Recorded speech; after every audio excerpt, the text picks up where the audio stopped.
kamar yadda baya cikin aqidanmu ba karantarwar musulunci bane a samu mai magani Kirista yana cire aljanu ka kai ɗanka wajen. Wannan ba karantarwar musulunci bane, sai an koya wa mata wannan. Sai kuma malamai sun tashi sun koya musu, idan sun raba su da malaman tsubbu, tana da jinnu a yau an ɗauke ta an kai ta wajen wata mai jinnu, to dai na samu sauki. Ita ma kanta majinyaciya ne, magani ya kamata a mata. Ga asar ya tabbata, man ja'ala al-humuma hamman wahidan hamman mi'at, dukkanin wanda damuwa ta same shi sai ya ɗauki damuwarsa ya tafi da ita ta fuskar da ya dace, to Allah zai bai masa gobin damuwarsa. Wa man tasha'abat bihi al-ahwal min humumi dunya, duk wanda ya samu damuwa, baki da lafiya, jinnu sun taba ki, ko jinnu sun taba ta, ko jinnu sun taba ƴaƴanta, ko mayu sun buge miki yarinya, ko mayu sun buge ta,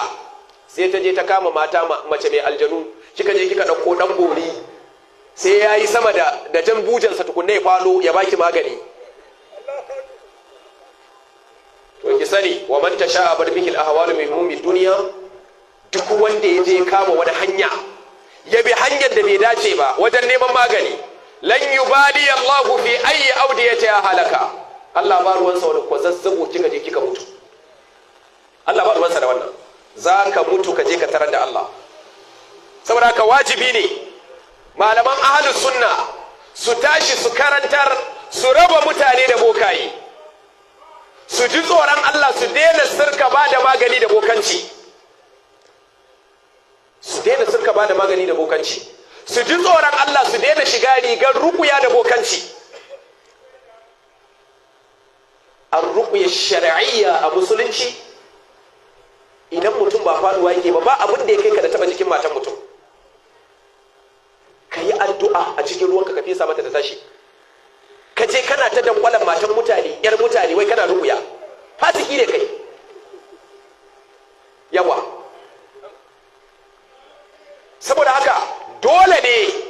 mu koma kan karantarwar musulunci yadda musulunci ya karantar da mu, sai mu zauna lafiya, sai mu zauna lafiya. Saboda haka da'awa ta musulunci, Sheikh Muhammad bin Salih al-Fawzan yana fada, yace as-saqafa, yace wayewa ta sanin civilization na duniya, civilization kuke cewa ko haka da